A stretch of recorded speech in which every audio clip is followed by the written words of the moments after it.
Здравствуйте, уважаемые участники! Ну что ж, позвольте начать наше первое мероприятие из серии круглых столов программы «Женщины в бизнесе».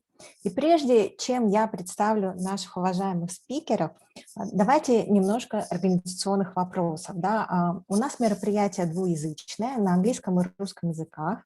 Да, и позвольте мне объяснить на всякий случай, как выбрать язык. Внизу панели, меню, да, там, где у вас иконка микрофона, иконка камеры, у вас есть также иконка «Перевод». Вы кликаете на нее и выбираете тот язык, который вам нужен. Все наши презентации также переведены, да, и если вы хотите посмотреть перевод слайдов спикера, то уже наоборот в верхнем меню, да, рядом с зеленой плашкой вы просматриваете экран спикера, да, у вас есть настройки просмотра. Кликаете по настройкам просмотра и выбираете экран переведенной презентации. Да? Вот. Ну и, наконец, задавайте, пожалуйста, вопросы.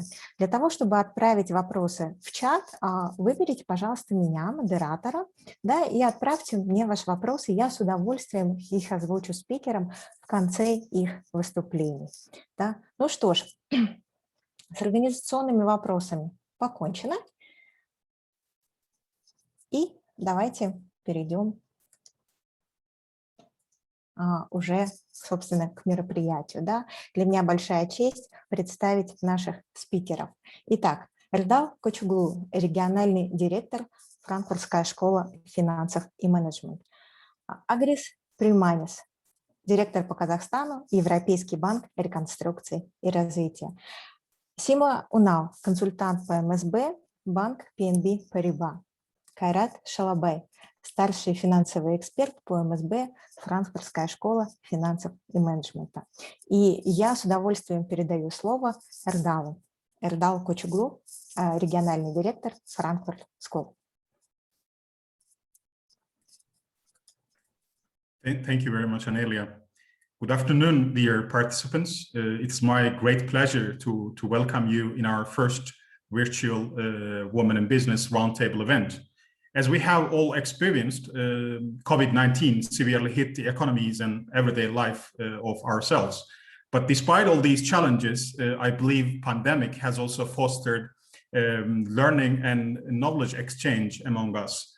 Thanks to various online platforms and webinar tools, distances are no longer an obstacle.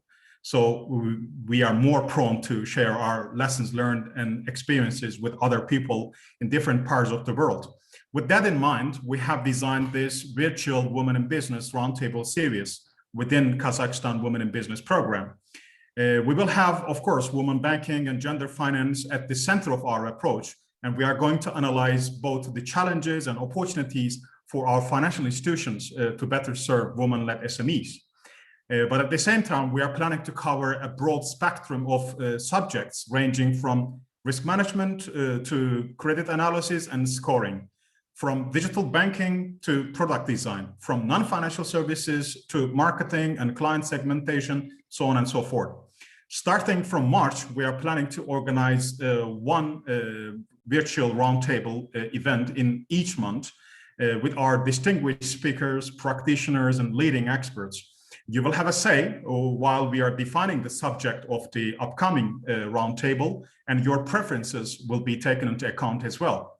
Hope you will enjoy our first virtual roundtable event, and we really hope to see you again in our second roundtable event in April. Now, I would like to leave the floor to Agris Pirimanis for delivering his welcoming speech. Agris, the floor is yours. Да, спасибо большое. Разрешите всех поприветствовать на этом мероприятии и поздравить с прошедшими праздниками. Конечно, 8 марта только что прошли, так что очень, мне кажется, хорошая дата выбрана, знаменательная и для начала серии круглых столов. Хотел начать с благодарства.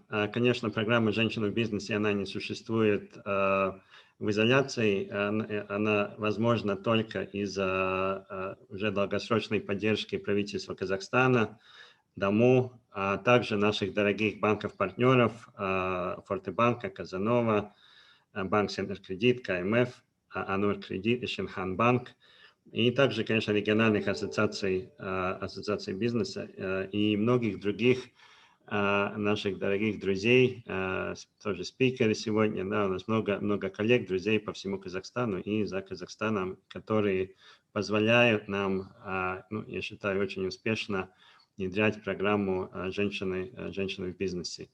Мы действительно считаем, что предпринимательство и возможности женщин в предпринимательстве это является ключевой частью экономической политики страны. И в Казахстане я рад, что тоже это направление находит себе реализацию. Что касается самой программы, очень горжусь тем, что сделано вместе с партнерами. И ну, хотел тоже поблагодарить нашу команду внутри банка, которая работает. По сей день выдано уже 22 тысячи кредитов под этой программой. Также проконсультированы больше 4 тысяч предпринимателей. Ну, цифры меня впечатляют. И, конечно же, за этими цифрами стоит очень много работы и много улучшений, которые мы видим и в компании, и роста бизнеса и так далее. Конечно, мы сейчас живем в мире пандемии. Сегмент предпринимательства один из тех, который пострадал, наверное, наибольше. Очень много сервисных компаний. Я думаю, до сих пор очень много вопросов, как мы все выберемся из кризиса, как сами компании выберутся. И в том числе, мне кажется, вот эта серия круглых столов поможет тоже с идеями, поделиться идеями, что происходит и как все-таки найти все вместе путь к, ну, наверное, более лучшему будущему и более устойчивому бизнесу. ЕБРР во время кризиса не переставал кредитовать. В прошлом году мы прокредитовали экономику Казахстана на более 500 миллионов долларов, больше 20 проектов. И также, конечно же, мы продолжали очень тесно работать и с правительством, и с другими частями экономики, ассоциациями по реформированию, насколько можно, даже во время кризиса. Так что еще раз разрешите поприветствовать вас на мероприятии. Вы сюда пришли слушать не приветственные речи, а послушать реально нужные вещи. И вот тот состав спикеров, который на сегодня удалось собрать, это очень впечатлительно. Я сам с интересом буду слушать то, что будет обсуждаться. Так что желаю удачи, желаю продуктивного дня. И желаю вас видеть также на последующих семинарах. Спасибо большое. Спасибо, Агрис, спасибо, Эльдал, за ваши теплые приветственные слова. А я с радостью передаю слово Симле Унал с ее выступлением о социальном и экономическом влиянии COVID-19 на женщин. Пока Симла подключает свою презентацию, я напомню, что вы можете смотреть приведенные слайды, и вы также можете посмотреть подсказки в нашем чате. Не забывайте задавать вопросы, мы с удовольствием на них ответим. Симла, вам слово.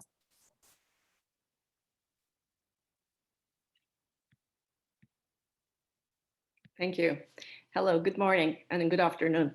It's such a pleasure for me to be here, to be with you, to talk about the new normal, how we can better serve women-led SMEs and women in general.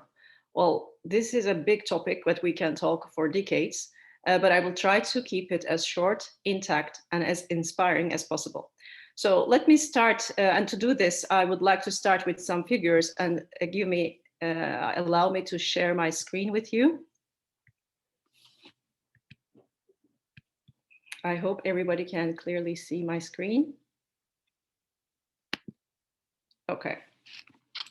So I will always prefer to start with paying some attention to the value of figures when we're talking about women entrepreneurs, because I believe we mostly ignore these figures when we are talking about the women topic.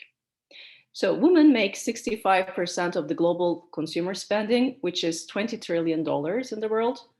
And if we can close the gap, this will add an additional $25 trillion to the world economy. Women reinvest 90% of their income to their families, where men invest only 30 to 40%.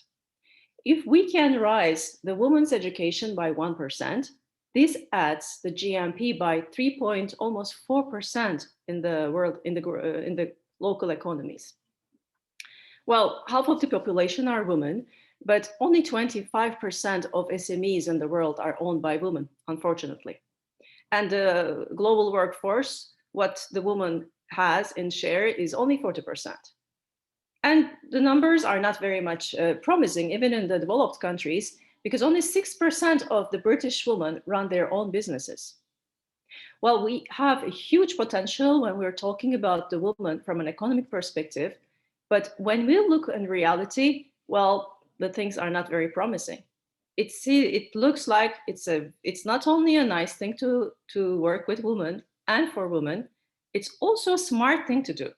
However, are we satisfying them enough? Well, the figures are not confirming us. If we look at the unbanked population, 55% of the unbanked population is women, which is making like 1 billion people in the world. And when we ask women if they are happy with their banking services, 73% of them say that, no, we're unsatisfied with what we are getting from the banks. And even in France, 19% of French women entrepreneurs use like bank loans. So again, repeating, even in developed countries, the situation of women are not that much promising. And gender parity, is it still a question? We did a lot of progress in the last 30, 40 years, but it is still a question. When we look at the World Economic Forum Global Gender Gap Index in 2018, we see that the gender parity is still a big question. The gender gap between men and women are still not closed. So this index pays attention to 4 quadrants: economy, education, health, and politics. And the overall index is closed by only 68%. This is 2018 figures, but when we look at 2020, the figures have been improved by 1 or 2% at every quadrant. We are fairly doing better on the education and health part, but when it comes to economic part and the political part, we have to spend 100 or 200 years to close the gaps. And again, the situation between developing and underdeveloped markets are not very much different. As you can see, the economic participation in Western Europe is only closed by 76%, whereas in Eastern Europe and Central Asia, it is 71%. So West, East, North, South, everywhere, gender parity is still a question. But if we can close the gender gap in financial services, in financial sector, this could mean an additional revenue as much as $40 billion for retail banking and almost $300 billion for the insurance sector. So this is not only a woman or a gender topic, but this is more an economic topic that we are talking about. And these figures, of course, belong to the pre-pandemic situation. That was all before COVID. So with the COVID, everything changed, no? It changed all of our lives tremendously, being women or men, but impacted some more than the others. Existing inequalities in the workforce, entrepreneurship, and income make women economically more vulnerable than their male counterparts. A good example to this was the last economic crisis in 2008, when, according to ILO, in the four first years after 2008 crisis, the people lost their jobs a lot, but women lost more than the others. The gender gap widened by almost 1%, and 13 million women entrepreneurs lost their jobs. In April 2020, 25 million Americans lost their jobs, and the unemployment rate for women was almost 17%, whereas it was 13.5% for men. So what we can see from an economic point of view, it hit everyone, but it hit the women entrepreneurs harder than men. Why? Well, a few reasons. One of the first ones is women-led SMEs or women-owned SMEs are mostly operating in the retail and trade sectors. So the size of the companies are small. They are mostly micro-sized companies, and the annual turnovers are not as big as the other sectors. So the capital accumulation is quite limited when compared to other sectors. So making investments, accumulation of revenues is quite limited. That's why women entrepreneurs do not have enough savings, that cannot make enough investments. And with the COVID situation, of course, they relied on their own savings in order to save their businesses and save their families. Even before COVID, access to finance was a big problem for women entrepreneurs. We all know by heart. But with the COVID situation, with the lockdowns, the economic shrinkage, make it more difficult to access to finance for women entrepreneurs. And the support programs for SMEs were not differentiated for women entrepreneurs. So when you had a difficult access already with the COVID situation, these access got much more difficult. And one of the key last reasons for being economically hit harder is the digitalization levels of women entrepreneurs. Again, not because women are not digital, but most of the time their sector is not asking too much digitalization. Their digitalization levels of their businesses were quite low. So when the lockdown happened, of course, they had to close their shops, their small factories, small production units. So they were totally out of the market. And it was not that easy to digitize, to move their businesses online. So that's why it became a big, big struggle for them to survive during the crisis. Well, women entrepreneurs are not only, of course, economically hit, but they're also socially and emotionally hit harder. Again, one of the reasons is women's role in the society. Women's caretaker role has been enlarged because of the lockdowns. They had to take more care of their families, their children, but not only their children, as well as also their elderly parents, their family, everyone. So which pushed them to spend less time on the business, on their professional development, and some were forced to quit the jobs in order to take care for the others. And family violences, of course, unfortunately increased in many countries. So all the stress, all put more pressure on everyone. And we keep hearing that the family violences have been increasing everywhere. And last but not least, work-life imbalance began to put big stress on their mental health. And we see that there's research everywhere now showing us the anxiety levels for working women have increased by 52% between last February and May last year, compared to 29% in men, according to a research done in the United States. And the situation is even like this in the United States. So we can think about how the situation of women are in the less developed countries. So long story short, the picture is not very positive. So what I will say, I will leave you with one question. Are we going to all together help our sisters to survive, or are we going to keep silent and let times go by? Thank you.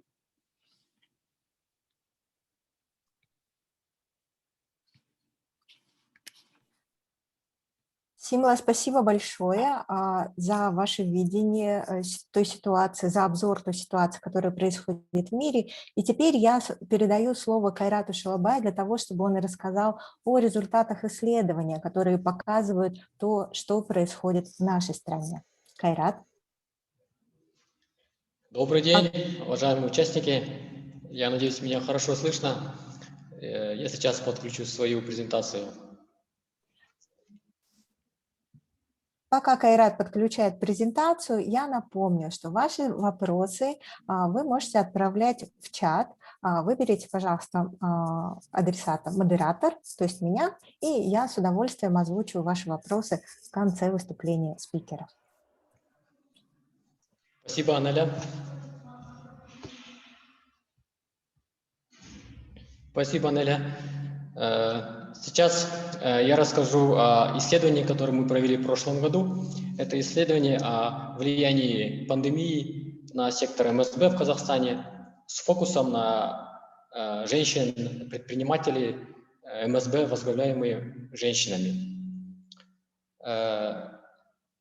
Краткое содержание. Сперва я расскажу о целях, затем о влиянии самой пандемии на сектор МСБ, в частности на женщин-предпринимателей. Далее, какие меры были приняты в ответ со стороны финансового сектора. И далее у нас будут также некоторые рекомендации для женщин-предпринимателей, также для финансового сектора.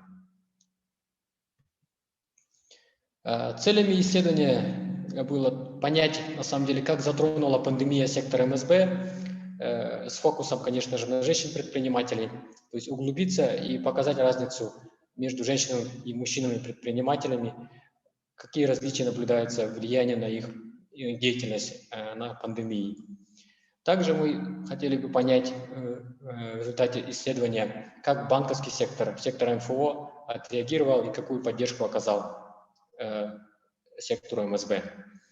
Также мы хотели бы понять, какие есть потребности у сектора МСБ для адаптации к постковидному периоду.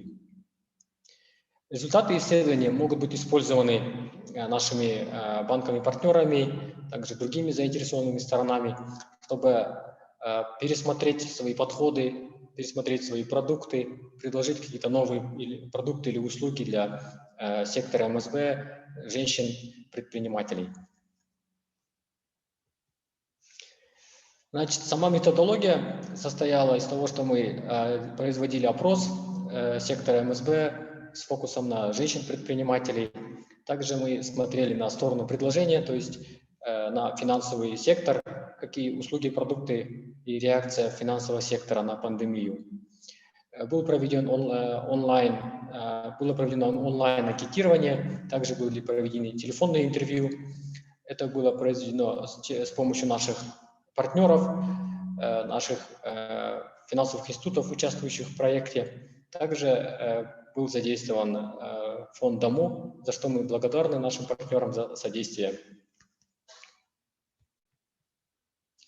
Само исследование было проведено в июле 2020 года. Мы охватили более 800 предпринимателей из сектора МСБ. 85% из них это женщины. Мы специально делали фокус, чтобы охватить и более глубже понять, как же действует МСБ, возглавляемые женщинами. Охватили мы все регионы. По статистике, конечно, получилось это Алмата, Алматинская область, Карагандинская область, наиболее крупные регионы. Мы получили больше ответов именно из этих ключевых регионов. В отношении секторов были различные сектора. Все-таки наибольшее количество МСБ было из сектора торговли, оптовой розничной торговли, также из сектора услуг. Но это объясняется тем, что женщины-предприниматели, малый и средний бизнес, возглавляемый женщинами, в основном присутствуют в секторе торговли, в секторе услуг. Поэтому вот мы видим такую структуру по сектору. Среди мужчин-предпринимателей, кто также участвовал в опросе, кроме торговли и услуг, также была большая доля сектора сельского хозяйства и транспорта, логистики.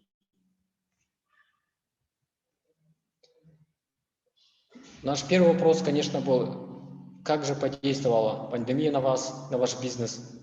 Была ли приостановлена деятельность вашего бизнеса или нет? Более 80% респондентов ответили, что да. Это и мужчины, и женщины примерно в одинаковом отношении ответили, что да. Бизнес был приостановлен или полностью, или частично в эти последние месяцы действия пандемии. И далее мы также спрашивали, каковы ваши объемы продаж, динамика ваших объемов продаж. И что интересно, объемы продаж, наибольшее снижение мы видим среди женщин-предпринимателей.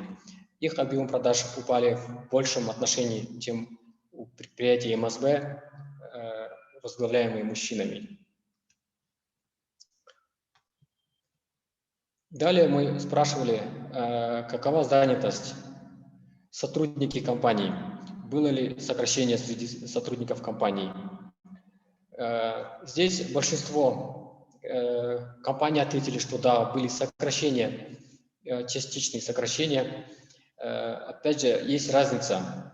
Среди женщин-предпринимателей мы видим, что сокращений рабочих мест было меньше. Среди МСБ, руководимых мужчинами, было больше сокращений, больше была оптимизация штата.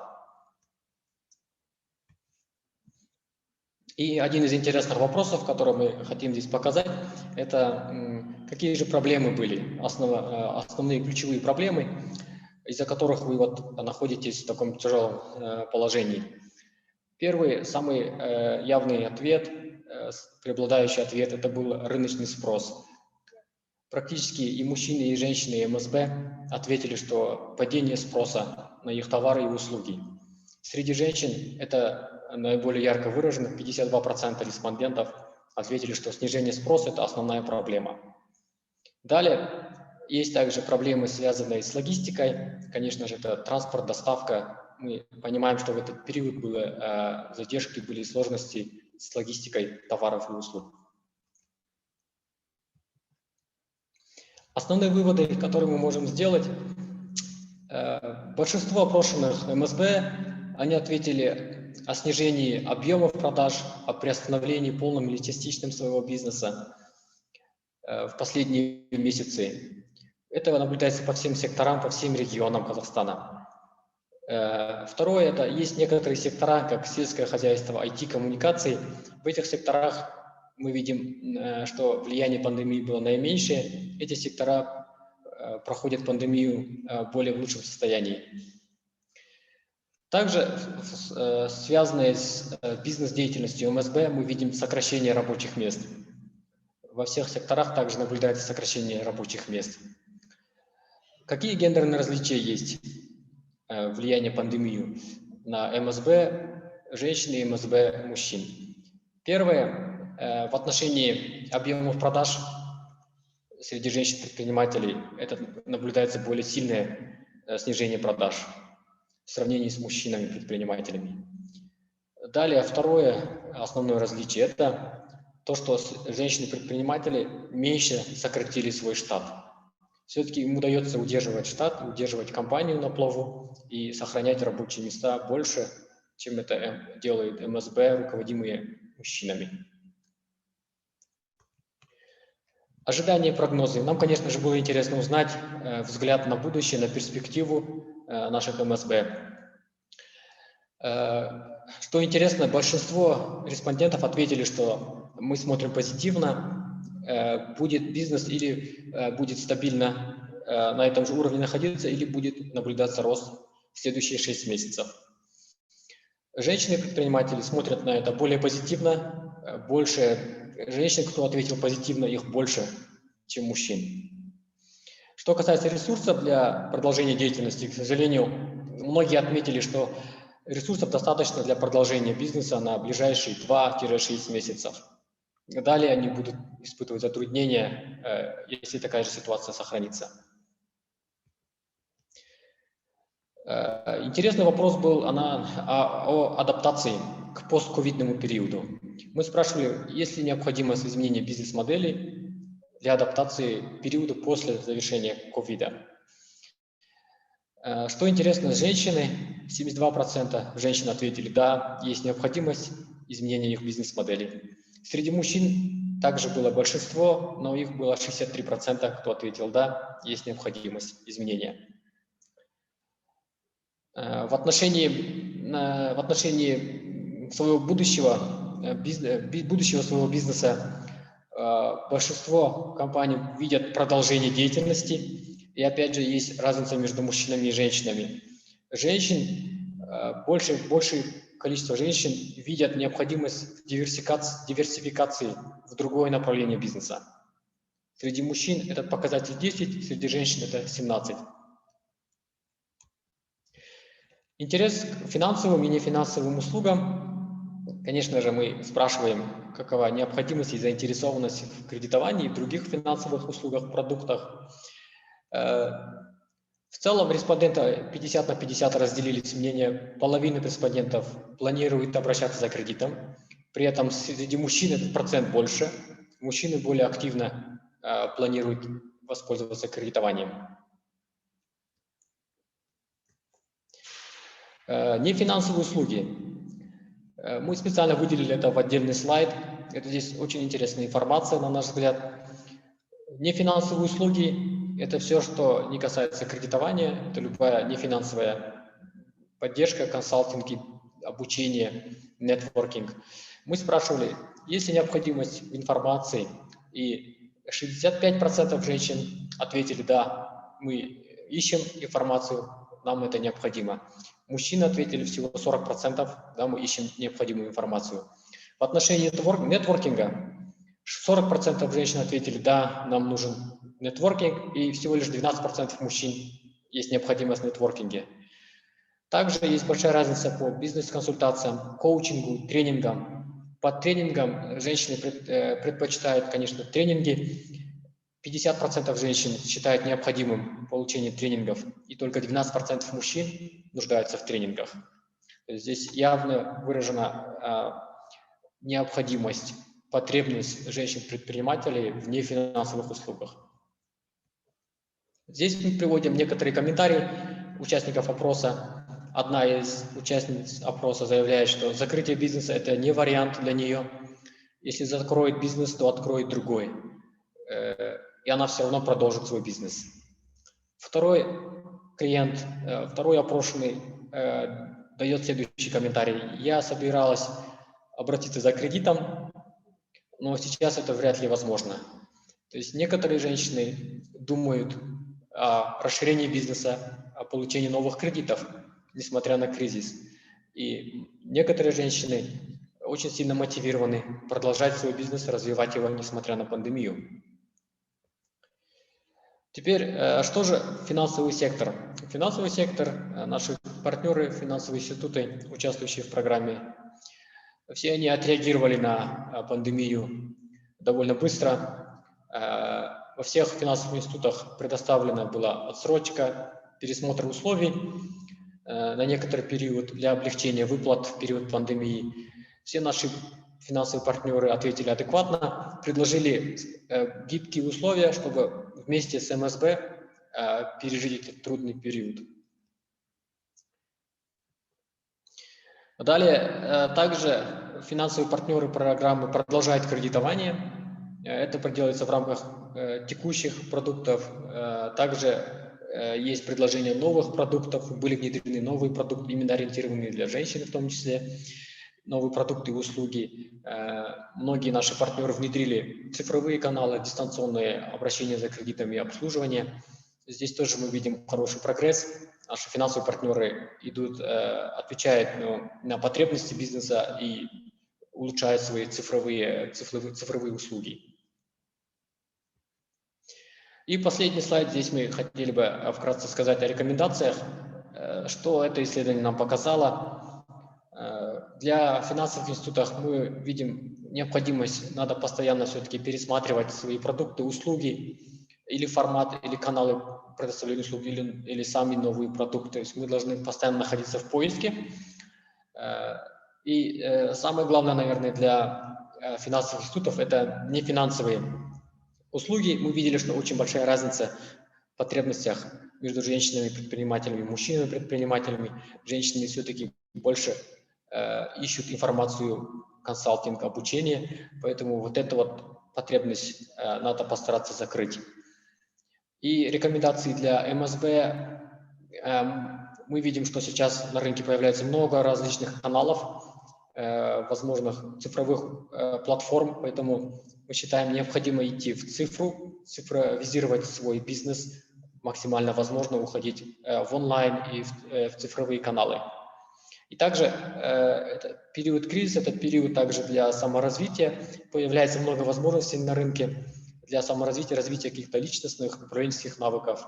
И это тоже надо этим пользоваться и развивать себя как личность, как руководителя. На этом все. Спасибо за ваше время, за ваше внимание. Рад, спасибо большое за обзор результатов исследования.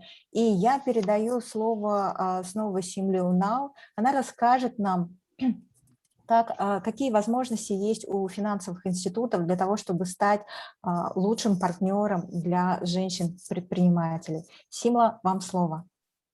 Thank you again, and hello again. Well, I left you with a question, and I would like to share my screen and start with another question again.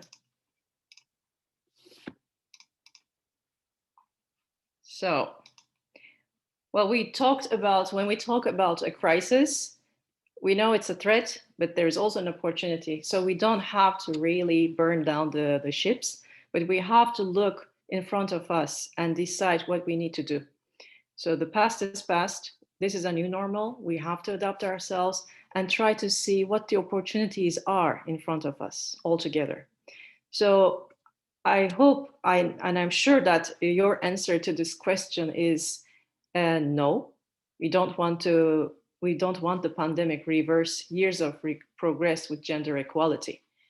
Of course, this is saying no is easy, but how are we going to do? Well, actually, step by step.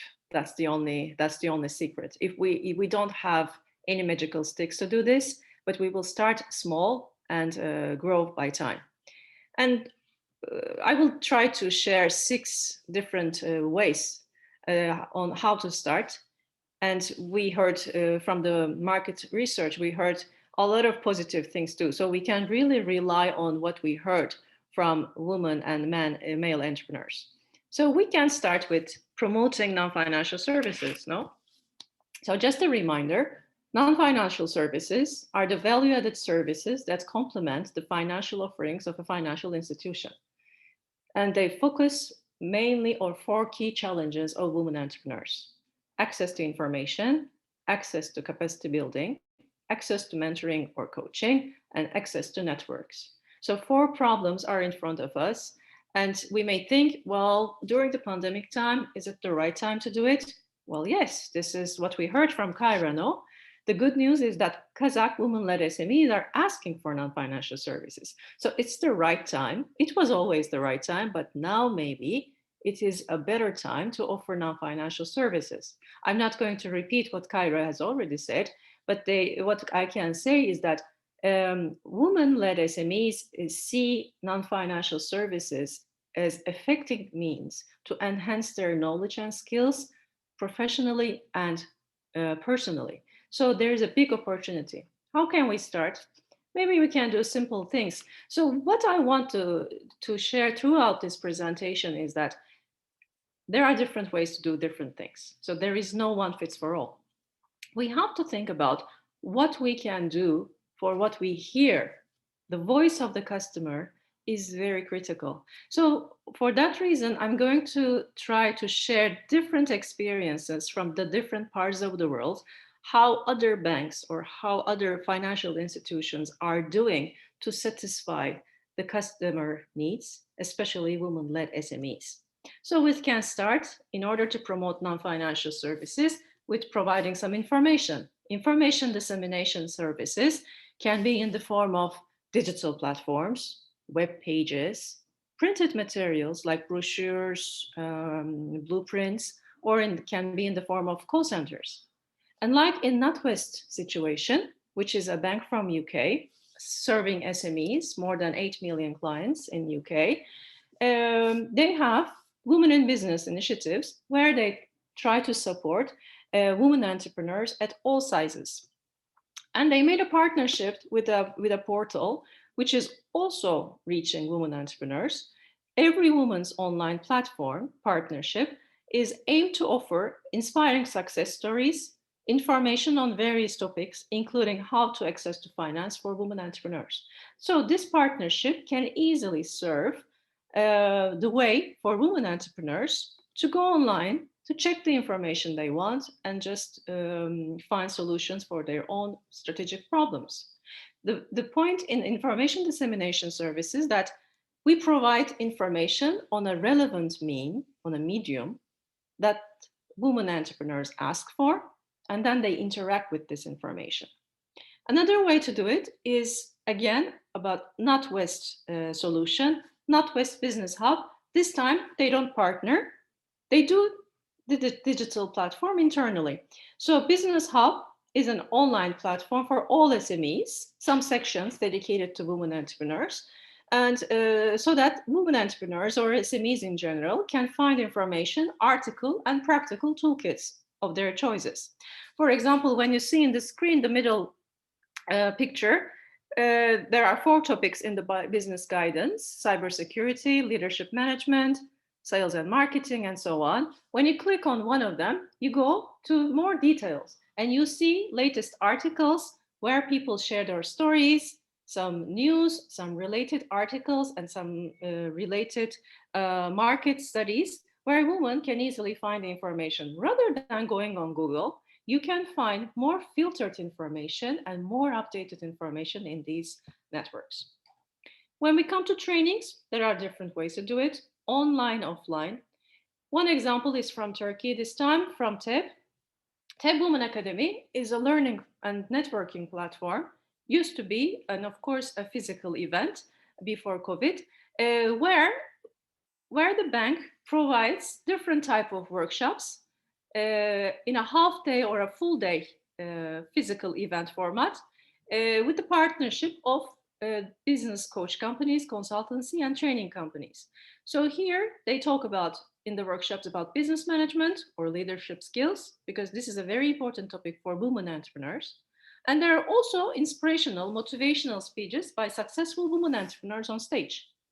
Throughout the event, there is a room for speed dating for networking. This used to take every month in a different city, with the partnership of local NGOs, local women NGOs, and the facilitation of a local business coaching company. Well, okay, this is a physical event, which unfortunately we cannot do these days, but how about doing it digitally, like we are doing now, correct? So another example comes from Bangladesh this time. So Brak Bank, Tara means star, they are women in business offer. This time, they try to reach, share information, give trainings through Facebook. So digital events are a no-brainer these days. We can do digital webinars. We can do them on Teams. We can do them on Zoom, Google Meet. But Facebook is also a solution that we can think about. As you can see, Tara offers Facebook live sessions on different topics. Some of them are like about COVID, some of them on more personal issues like parenting, but there are also lifestyle and some kind of fun type of trainings. In the middle of the screen, there is also a training for how to do craft design. So depending on what the women entrepreneurs are trying to learn, it's easy for us these days, thanks to these digital solutions, to provide what they want. Or we can be more creative, again using Facebook, like TEB, Turkish Economic Bank does in Turkey. We can do, again, using Facebook live sessions, we can do more dedicated but shorter time trainings by relevant experts. So TEB Women on Air is a Facebook live session broadcasting taking place every Thursday on different topics by different experts. So these expertise topics can be financial literacy for individuals and for companies, can be about legal literacy, which is a very important topic again for women entrepreneurs, or it can be on sharing success stories. In this 20 minutes time, which is around lunchtime, where women entrepreneurs can have some time for themselves, they can do some kind of self-development activities. So in a very practical and cost-saving way, there are different ways where we can provide different trainings to women entrepreneurs. Mentoring coaching. This is what we heard from Kazakh women, like they want to be mentored. Bank of the West from US this time has partnered with NASDAQ Entrepreneurial Center, where they can provide mentors from different backgrounds, sectors, male or female mentors, to provide a business perspective to women entrepreneurs. What they do is they provide one-to-one mentorship, including business coaching. They provide PR lift, which is how they can position their brands, how they can better communicate and promote themselves.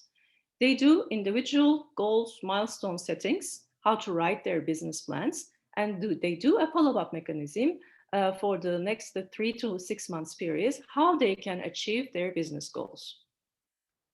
Well, again, we heard from Kyra that, of course, with the pandemic in Kazakhstan too, the sales have shrunk everywhere. They are hit very hardly by the pandemic. But the thing is that expectations among Kazakh SMEs are not very positive. So we have to do something about it, to help them reach new markets, new customers. And we can do this by inclusive sourcing. One example is coming from Turkey again, where TEP partners with We Connect International, the only women suppliers platform in the world, in order to open up the space, open up access for women entrepreneurs to reach big companies when they want to sell products. Women Connect International has corporate members, like you see on the right down side of the screen, where big companies are becoming corporate members. And on the other side, there are women entrepreneurs as members. When these corporate members open tenors to buy products, services, they let this network know about this coming tenor. Most of the time in the market, since the number of women entrepreneurs are very limited, they are unaware of the ongoing tenors in the market. But thanks to this platform, they are informed about these coming tenors real time, so they can send their offers to these corporate members. They can even settle one-to-one meetings where they can pitch their products, their companies to the corporate members. So if we want to open up spaces, there are different ways to help women entrepreneurs to reach new markets, be it locally or internationally. Well, we can promote non-financial services, as I said, but non-financial services is not the only solution.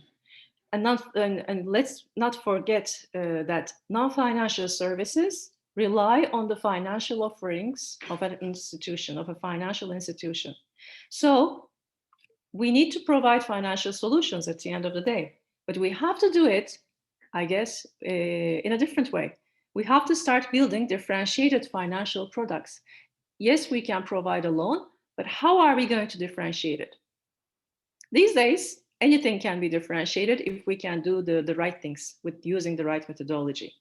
And this time, my example comes from Dominican Republic, from Banco BHD Leon, which is the second largest private bank in Dominican Republic, serving SMEs, even microfinance customers. And what they did, they differentiated their all financial products from a key life goals point of view. Product push approach is over. We are not in that age anymore. We have to create experiences for our customers. Nobody wants a mortgage. Everybody wants a safe environment where they can live. Nobody asks for a credit card. They just want to buy what they want. For that reason, differentiating financial products can be easily done when we change the way we design our products. As Banco BHD Leon did, you see, they offer different products, financial and non-financial solutions on the health pillar, education, home, mobility, and business. Because we have a life cycle in our lives. We just don't ask for products.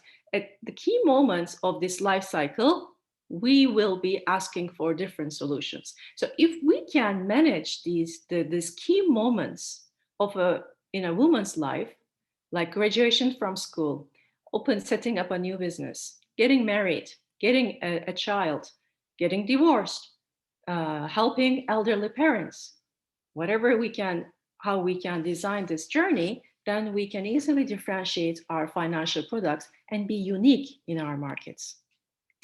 And to do this, one way to do this is start designing together with the customers. Because at the end of the day, we're going to sell all of these products to their end users, customers, correct? So why not including them in our design processes? I'm in the banking industry more than 20 years now, I think like 23 years. And long years ago, when we were designing products, we were spending, I think, like 1 year, 2 years to think about it, to make the product come to life, taking a lot of time, money, effort. And sometimes when we put it out in the market, it was already over. The need was not there anymore. However, these days, product development has changed a lot. We don't have to spend 2 years to come up with an idea and to execute it in real time. And there are different ways to do it. And design thinking methodology is one of the things that can help us to design our products or services differently. What is it? It's a co-creation process together with the end users. So, for example, we have assumptions. We believe as bankers, women want digital applications for loans. Okay, this is our assumption. So what we do, thanks to this 5-step process, design thinking process, we just go out and interview, try to understand if this assumption is correct or not, what we hear from the end user. We make different ways. We do interviews, market research to get some insights. And then we define our personas, our target customers. Who are we going to talk with? We try to understand their pain points, their expectations, and their needs. So it becomes more clear. It is not an idea anymore. It is a person in front of us, a woman entrepreneur in flesh and bones who has some struggles, expectations, and needs. And then we try to ideate, converge, diverge, to find, in order to find a relevant solution for the pain points that this woman entrepreneur has. And then we come up with a prototype, an early phase of the prototype. For example, as a woman entrepreneur, I want to have a digital loan, but there are so many features. Am I going to put like 25 features in this mobile application that I have found out? Maybe yes, maybe no. Where to start with? When we do the prototype and test it with the user, then we see if this idea, what we had in mind, is good or not. If the woman entrepreneurs likes it and where to start from, we can hear the answer from the end user.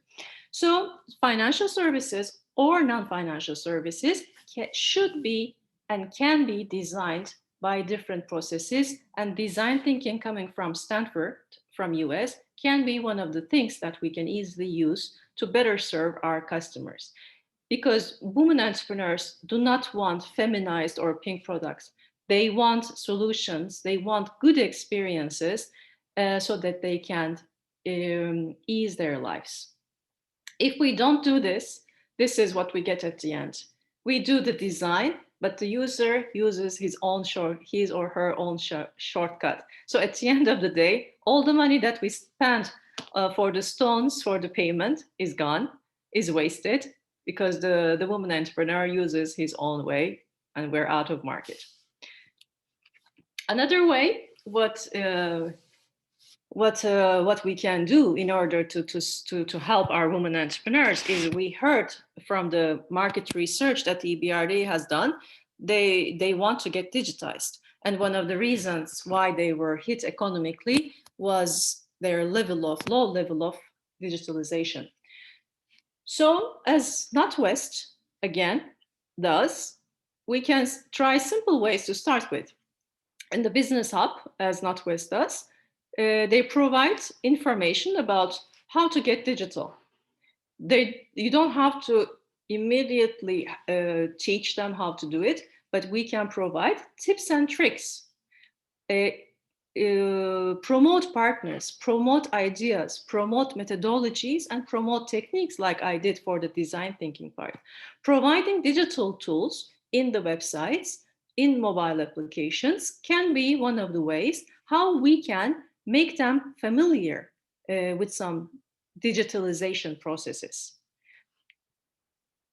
Or we can get more digital ourselves and offer them digital solutions so they can also start using digital products, getting more digital, where they can use their internal, for example, accounting, bookkeeping systems more digitally. This example is coming from South Africa, from Time Bank, which is a cloud-based bank aiming to reach mass market and soon will shift to Philippines.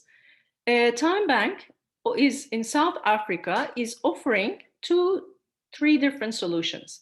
Time Kiosk on the left side of the screen you see helps bank customer to open a fully automated KYC bank account in a few minutes. What they have done, they have made partnerships with some retail distributors in South Africa. Pick and Pay and Boxer are the examples to these retail distributors. And they locate these kiosks in their shops. When a customer comes to the kiosk, it is very easy to use because it is not designed for digital savvy customers. It is designed for the average digitally aware customer. The customer comes into the front of the kiosk, enters her ID number for KYC processes, and puts her thumbprint in the kiosk. So the machine can do all the onboarding process. And of course, submits her contact details like address, name, all the relevant information asked from the customer. And in a few minutes, the system works. And this automatization helps the woman entrepreneur gets her Visa debit card printed immediately. And she receives the card from the kiosk in a few minutes. Another solution that Time Bank offers is TimePay. It's a mobile application this time, and it allows the customers withdraw money without a debit card this time. First, by uploading the mobile application, TimePay, the customer chooses the amount to be withdrawn in the app. A time code is immediately created in the app. And then again, they are using the retail distributors, Pick and Pay or Boxer. The customer goes to the store, shows the cashier, the salesperson, this time code, and this time the POS machine in the shop is used, and the cashier puts this time code in the POS machine to verify the transaction, and the money is immediately paid to the customer. So when we are thinking from the perspective of the client, we can really help them step by step get digitized while we are also getting digitized ourselves. We heard again from Kyra that the need for change in business, their business model is huge in Kazakhstan too, like everywhere else. And one way is that we can help them move their businesses online by different tools, by different solutions. According to Nordea Trade Portal, last year's information, Kazakhstan's e-commerce sector is still underdeveloped, with less than 70% of the population shopping online from almost 2,000 online stores. Yes, it is quite underdeveloped, but the good news is the sector is estimated to grow at a rate of 25% per year for at least the next 3 years, especially with the impact of COVID-19. So there's a huge potential. Things are changing. Maybe before COVID, women entrepreneurs, companies, financial institutions, all of us we were maybe a bit lazy to get digitized because the things were still going okay. We were trying to change, transform ourselves digitally, but we were not maybe in a hurry, some of us. But unfortunately, the only good side of COVID, if I can say, is it's pushed all of us to get digitized. And the same for women entrepreneurs. And as we see in the market research, women entrepreneurs are very much open to change, to learn for themselves, to learn for their businesses, for their families and kids. And they are very keen to keep their employees at work. So they know that they have to do something to change their business models. They have to adapt to the coming days. and we've seen that this pandemic is not going very soon, very easily, even if maybe it will be gone, another one, something that we don't already know, may come. So women entrepreneurs foreseeing the future are very open to change, so we can help them. There can be, again, different ways to do it. Just like NatWest did, we can provide information, but we can also help them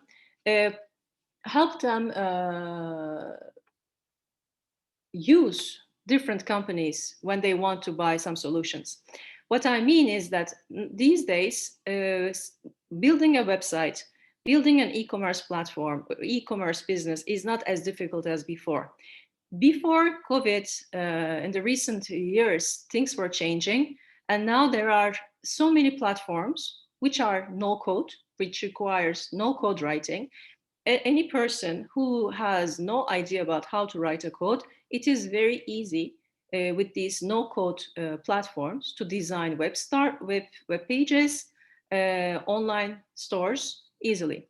For example, global examples, Wix, Weebly, Square Online, Shopify are some examples of these no-code solutions, which are very user-friendly and self-explanatory. Anyone who has no code idea, no IT background, can easily start building their own sites, own websites, by choosing some templates, by uploading some content. Everything is ready-made. You just pick and pull, and then you also utilize practical payment and delivery methods so that you can, in a very short period of time, with the user-friendly platforms, backgrounds, technical architecture, you can build your online stores. And of course, these are global solutions, and there are local examples in every market, 1, 2, 5.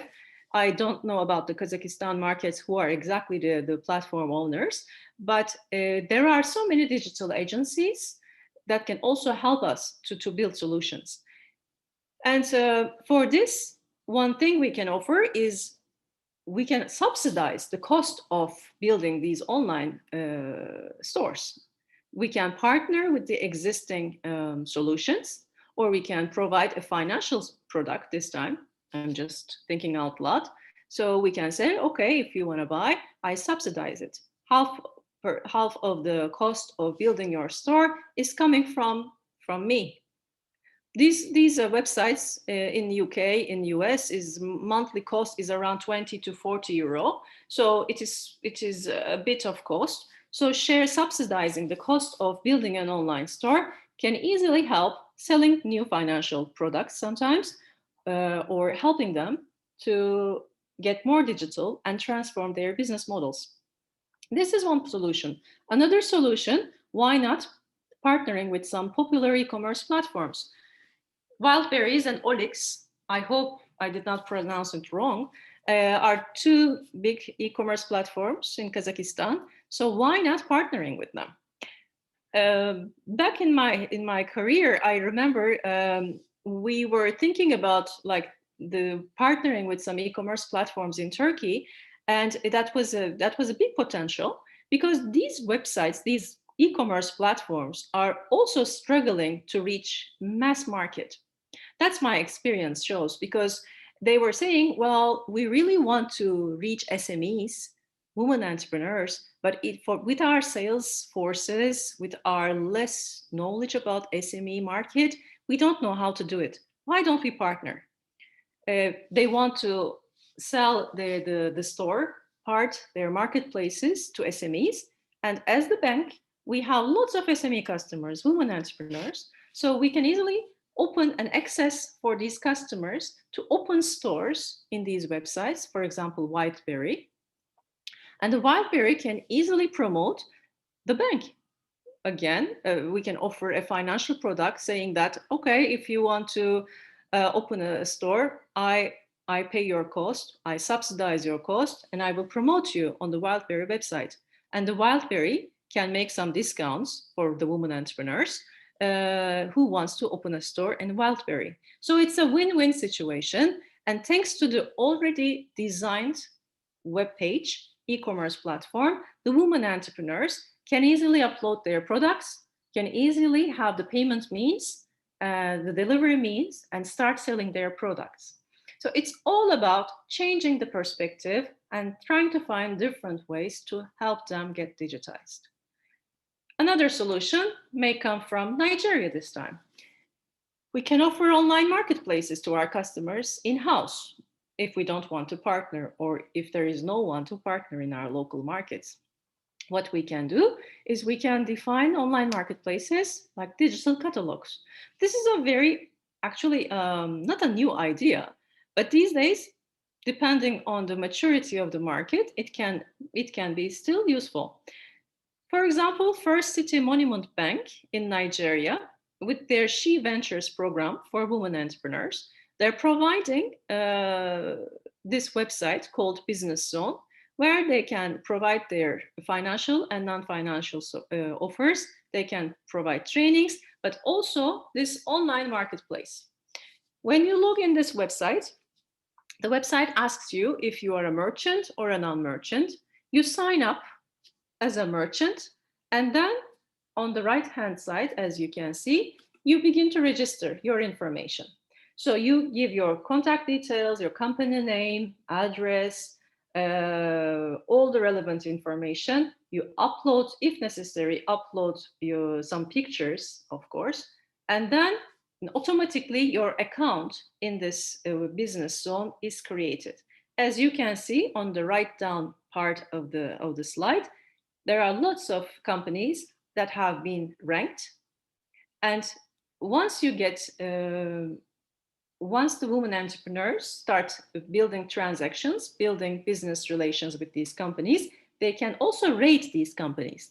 So that gives a kind of a guarantee, a safety, a brand awareness, if these companies are doing well in the market or not. And of course, it's not only a digital catalog, but there is a payment feature on the back, at the back side. So people, women entrepreneurs, besides showing their products, promoting themselves online, they can sell their products and services thanks to this marketplace. So with this, you provide a non-financial solution, which is backed up with a financial solution. So this is always the idea, how we can provide an experience to our women entrepreneurs.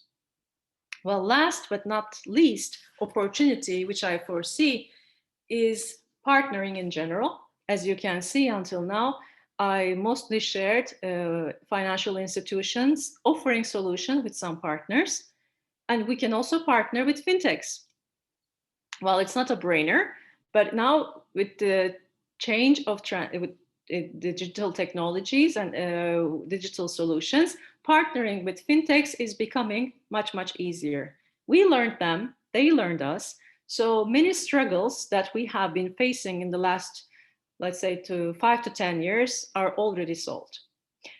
So one example about how to partner with fintechs comes from France and US. OneUp is a French startup which operates in France, Silicon Valley, with offices, but operating in many different markets around the world.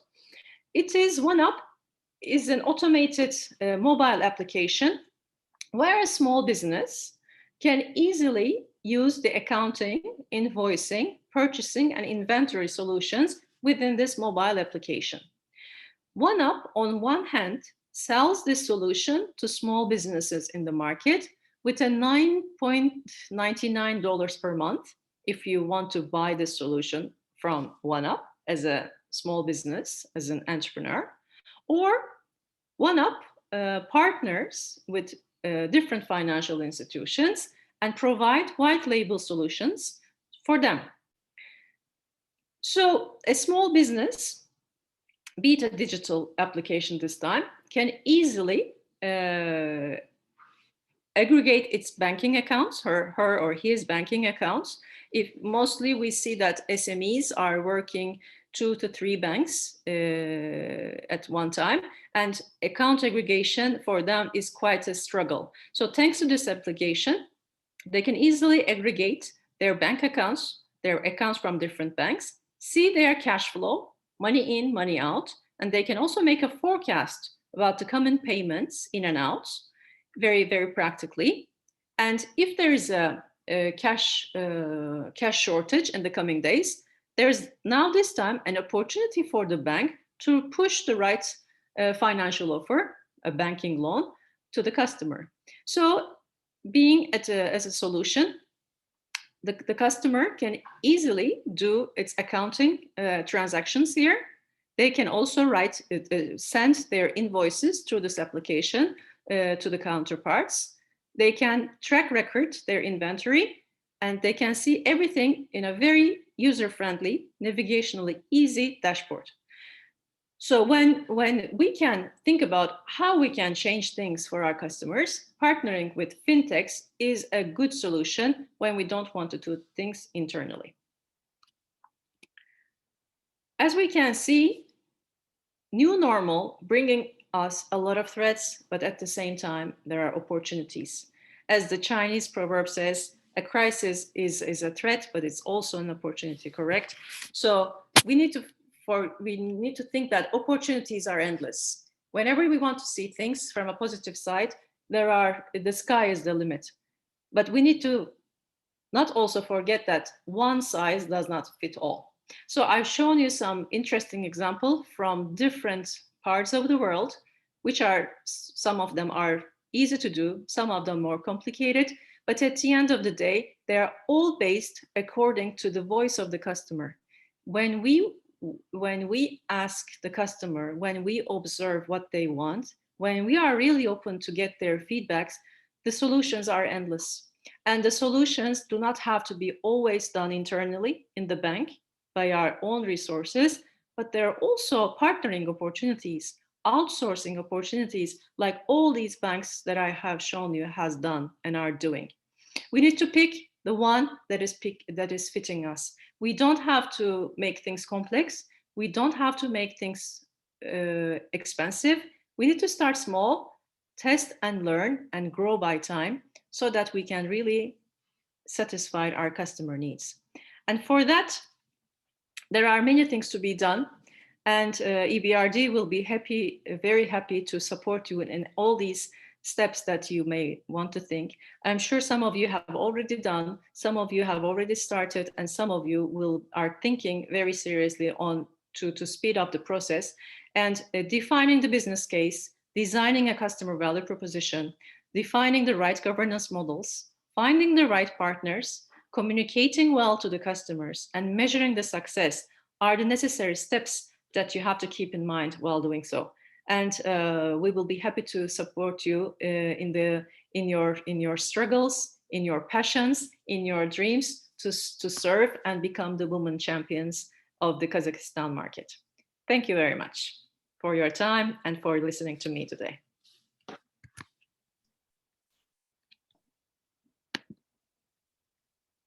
Симла, спасибо большое за ваше такое подробное выступление.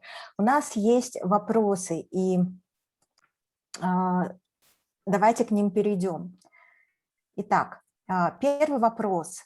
Кайрат, это, скорее всего, вопрос для вас. Добрый день. Почему продажи больше падают у женщин в Казахстане? Связано ли это с тем, что у женщин более мелкие предприятия, или мужчины предпринимают более оперативные меры, включая цифровизацию? Кайрат? Да, Нелия, спасибо за вопрос. Слышу вас хорошо. Если смотреть на структуру респондентов нашего вопроса, то большинство участников – это женщины-предприниматели из сектора торговли и услуг. И в этом секторе традиционно работают женщины-предприниматели. И этот сектор, он в первую очередь пострадал от пандемии.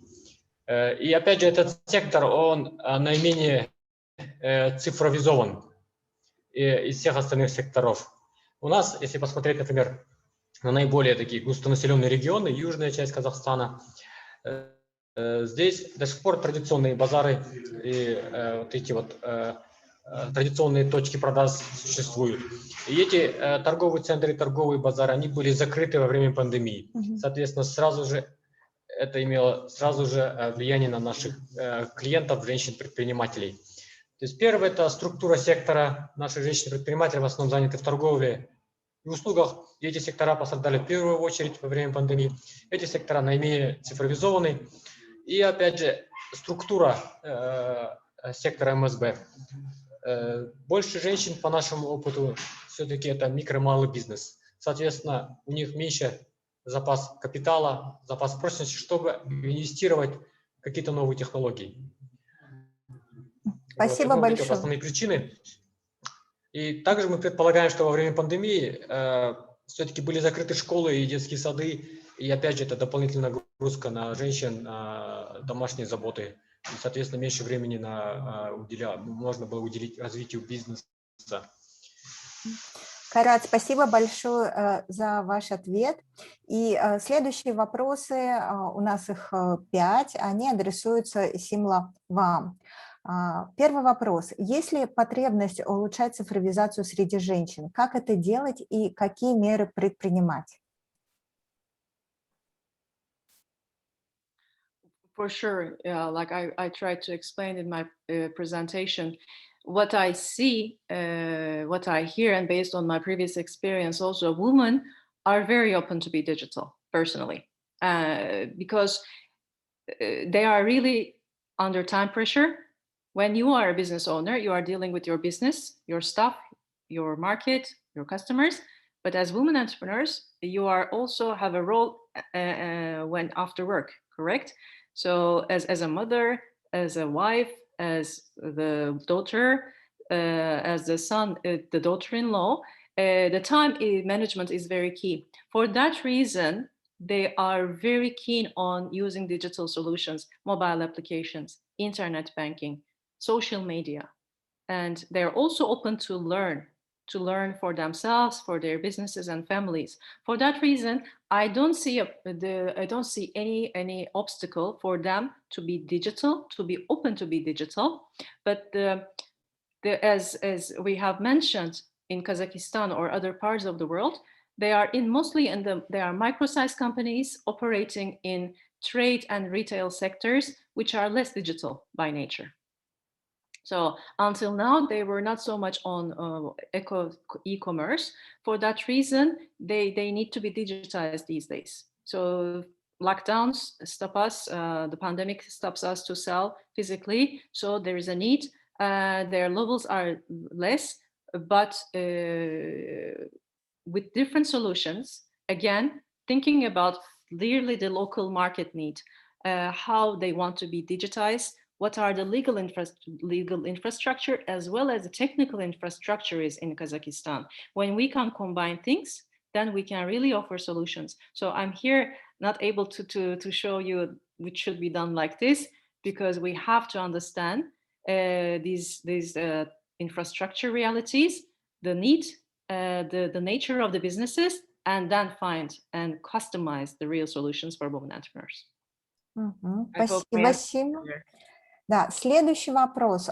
Ухудшилась ли ситуация с залогами для женщин в период кризиса?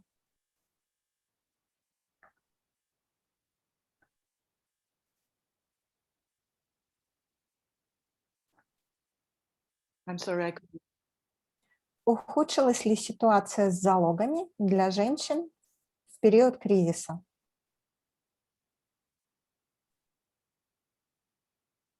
Yes, everywhere, of course.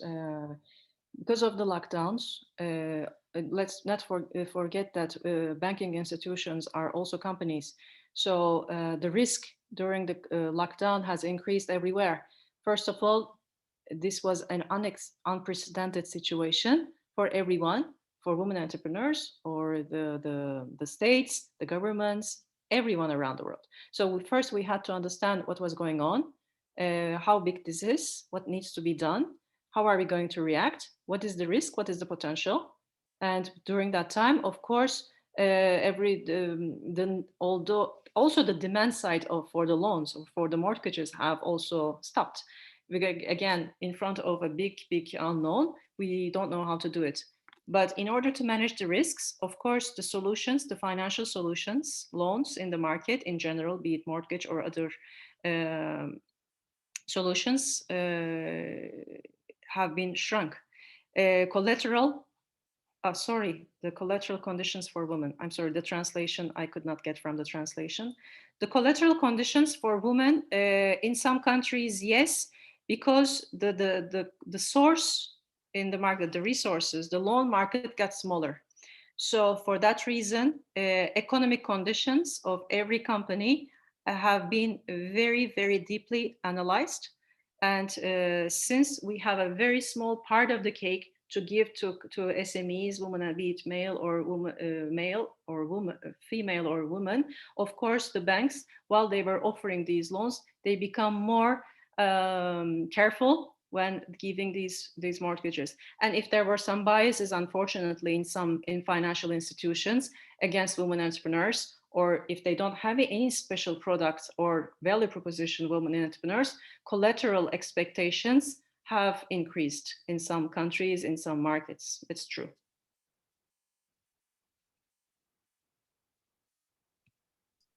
Следующий вопрос, Симла. Есть ли какое-либо исследование результатов по эффективности нефинансовых услуг, о которых вы говорили? Это дорогостоящее занятие для банков, так как мы сможем гарантировать, что они приносят нам прибыль, эти нефинансовые услуги?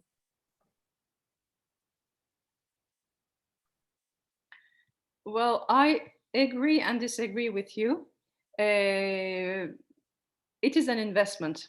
So I don't see it as costly or not costly, but it's an investment to make to better understand and better serve your customers.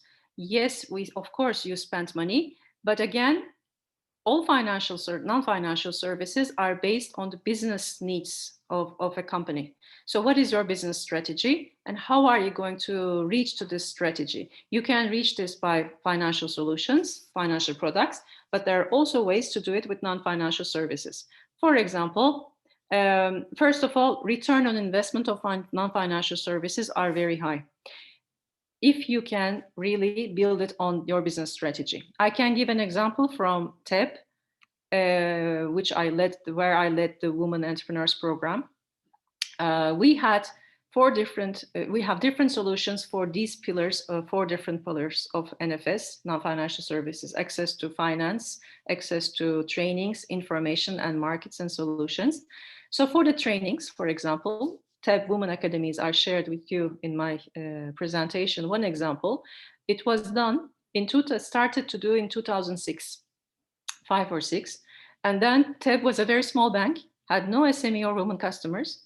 And for women entrepreneurs, the program started in 2015. And we had to reach new masses. We didn't have any customers for SME size. So what we started to do is to open trainings, workshops to everyone, to prospects, and invited everyone by partnering local NGOs, local women NGOs. We use their members. And when they come to the trainings, yes, this is a cost, but we were sharing the cost with the local NGOs. We were using their spaces. We were using their catering services. We were not paying anything. So they were also helping their members, the local NGOs. It's a win-win situation for them. So we were just paying the 1 hour service of our trainers. And meanwhile, we were getting the information of these prospect customers. Right after the event, our branches were calling these prospects, the visitors, the participants, and turning them into customers. What these events showed us, 40% of the whole participants, and we reached more than 25,000 people in general, thanks to these events in long years. 40% of them were prospects. And right after the events, 50% of these participants have been acquired as new customers. And what we gained from these converted customers, newly acquired customers, were the revenue that we generated from these customers were 50% more than what we spent to do these events. So if you can structure it well with a business strategy, methodology, follow-up mechanism, yes, the return on investment is very high for non-financial services. But we can talk about it for another activity if you want, yeah. Отличная воронка продаж. Симла, у нас не так много времени, и осталось еще 2 вопроса.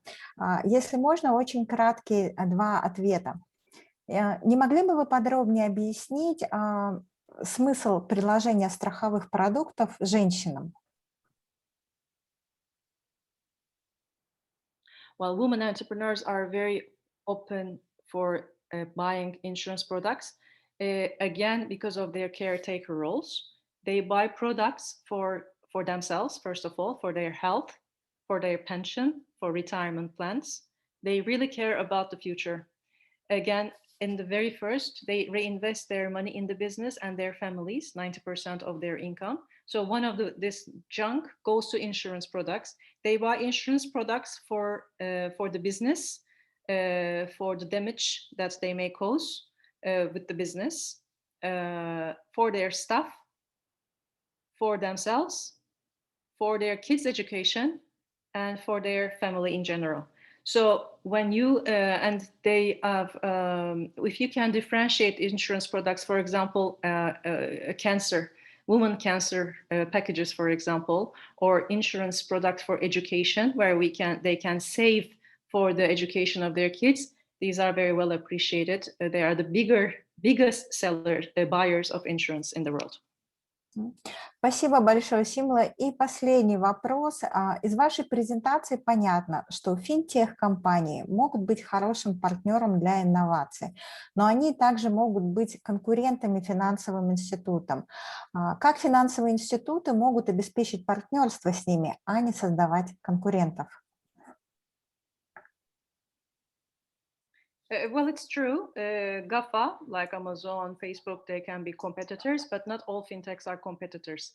Depending on which fintech you are partnering with, if they are early stage startups, they mostly have a scaling up problem. So it's very difficult for them to be your competitors. And also keep in mind that they are offering mostly one or two specific products. That is the beauty of a fintech.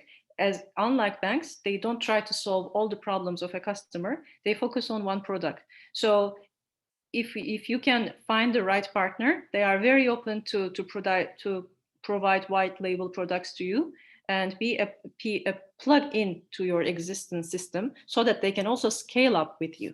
So there are ways to figure it out how to partner with fintechs. Отлично. Спасибо большое, Симла. Ну что ж, уважаемые участники, пришло время подводить итоги нашего круглого стола. Пожалуйста, не отключайтесь, потому что в конце у нас будет не просто опрос о пользе данного мероприятия, но у вас есть еще возможность выбрать тему следующего мероприятия, которое состоится не далее, чем в апреле. Итак, позвольте подвести итоги по нашим двум темам. Да? По исследованию рынка COVID-19 у нас есть 5 ключевых моментов.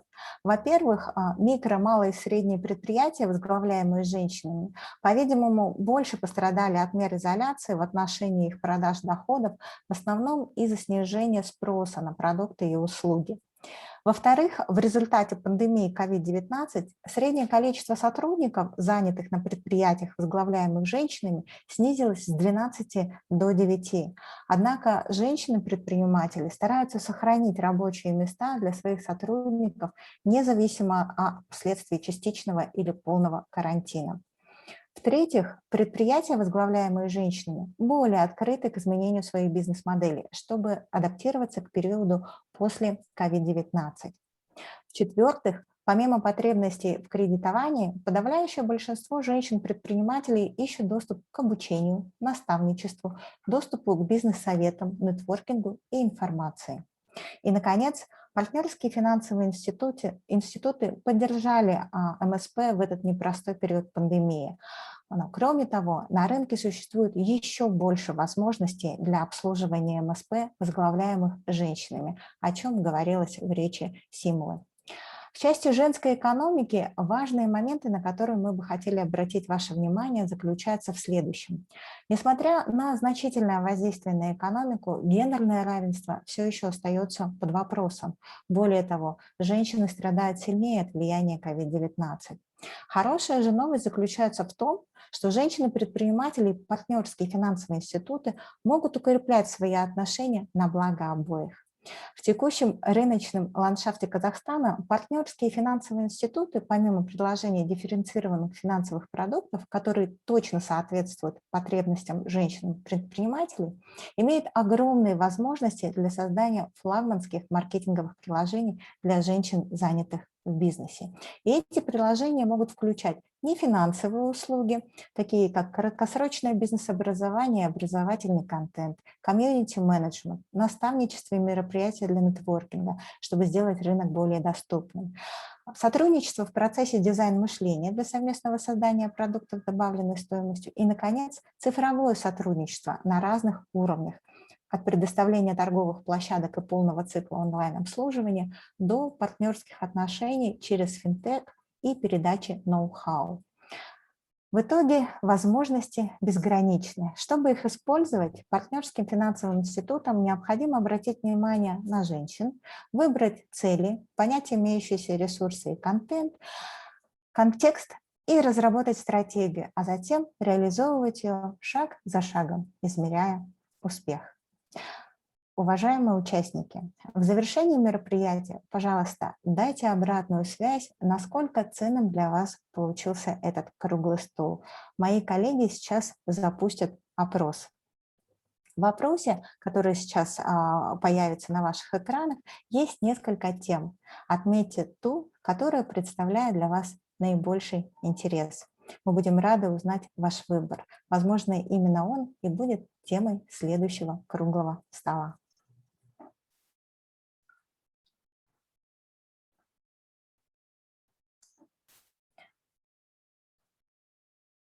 Так.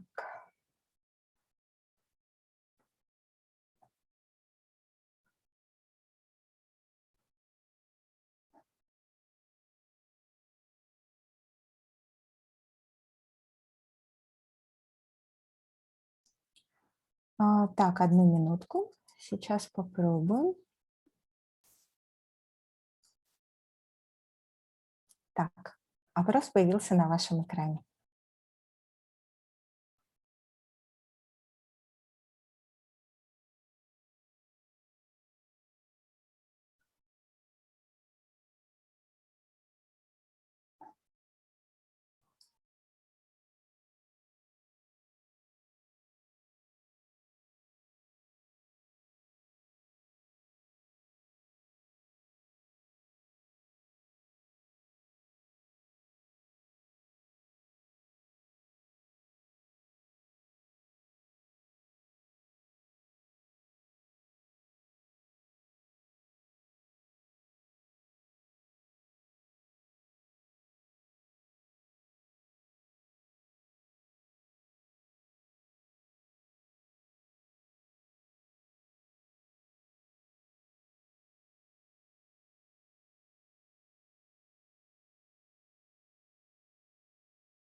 Ну что ж, уважаемые участники, уважаемые спикеры, разрешите поблагодарить вас за то, что нашли время обсудить очень критичные вопросы для нашего рынка, и за ваши вопросы, за ваше активное участие и за инсайты, которые мы сегодня получили от наших спикеров.